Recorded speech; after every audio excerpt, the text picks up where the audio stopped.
Greetings one and all, this is Rhythm Works and welcome to my channel. And today I've got some gaming good news and some gaming bad news, some gaming not so good news, some gaming not so bad news, depending on how you want to look at it. But anyway, first things first. Now, a question that has been burning in a lot of gamers' minds since the reveal of both next-gen consoles are how much will the next-gen console games cost? And I'm pleased to announce that the price of the next-gen Xbox One and PS4 games will relatively be the same as its previous counterparts, with one exception, and this is specific to UK consumers, which is that EA, in their infinite wisdom, has decided to put up the price of their games from £44.99 to £54.99, and it is quoted by Game, a leading game retailer in the UK,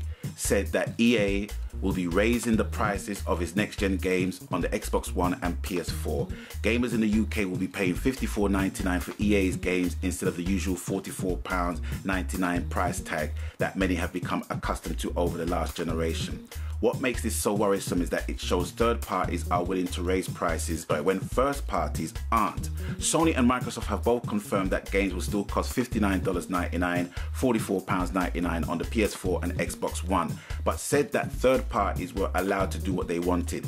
Giving that freedom to third parties was eventually going to lead to higher game prices, but it was unexpected to see it happen this soon. Of course, this news only affects UK gamers for now. EA has not announced pricing for the US or Europe at large yet. Stores like GameStop have applied a placeholder price of $59.99 to EA's next-gen games, but they're placeholders. Retailers expect EA to follow suit with everyone else by sticking to the same $59.99 price tag, but it wouldn't be completely out of the realm of reason for EA to increase the price of games by $10. This is definitely cause for concern, but the price increase might not end up affecting UK gamers. That Activision raised the price of two previous Call of Duty games to £54.99, but many stores still sold the games at the usual £44.99 price tag. MSRPs are meant to be broken and retailers will want to break it this holiday season. I understand MSRPs is basically manufacturer standard retail price. Although game developers are basically setting a standard recommended retail price, it is not necessarily that the retailers are going to follow suit, which I completely applaud, because no one's going to really want to sell games at a price that people can't afford in a holiday season in economic austerity times. Do you know what I mean? So applauding them on their Robin Hood-esque type of action in relation to games. Let me see what else.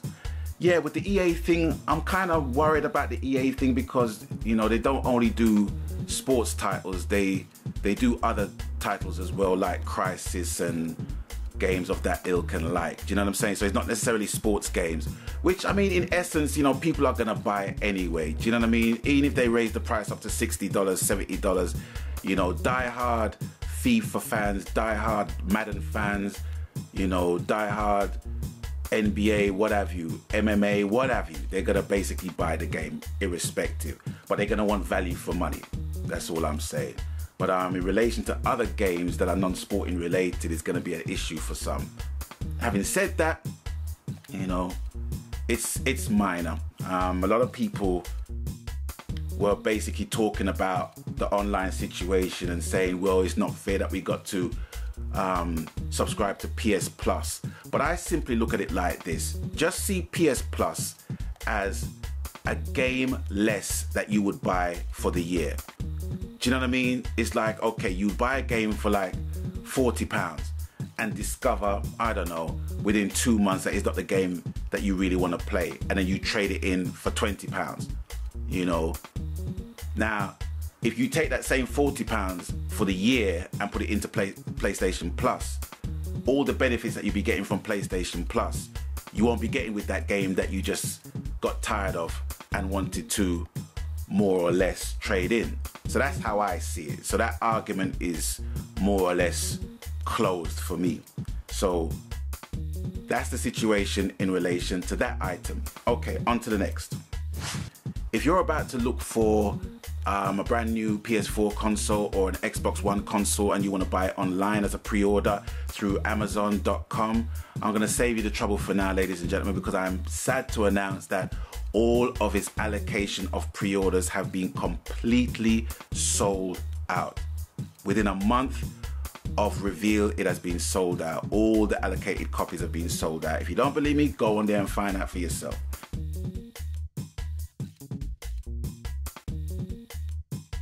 Just yesterday, GameStop, the leading game retailer in the States, has announced that it had completely sold out of its initial allotment of PS4 units.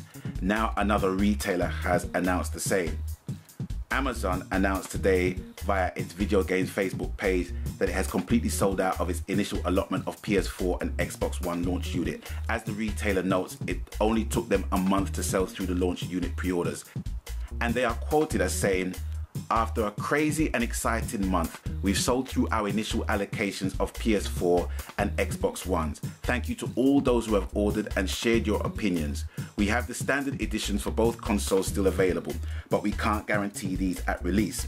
Please check back here as we'll update you at first if we receive further release date allocation." Which basically means to me, if someone is going to cancel their pre-order, but I think unless it's a matter of life and death, I don't think people's going to cancel their much treasured pre-order of £20 or $35 for a brand new PS4 or Xbox One. So I am sad to say that that is basically the case. Now, that's going to be an alarm call for a lot of people in the United Kingdom who have actually ordered through Amazon UK, co.uk, and also game.co.uk as well. So if you're in two minds whether to buy one or not, and you're not really fussed or you can't afford one, well, that's all good. But if you really want one, you need to get your ass on the case right now and just do that one time. So that's more or less it. That's the good news, the bad news, the not so good news, the not so bad news on the gaming front. Anyway, I'm out of here, and whatever you do, happy gaming. I'll catch you guys later. Peace.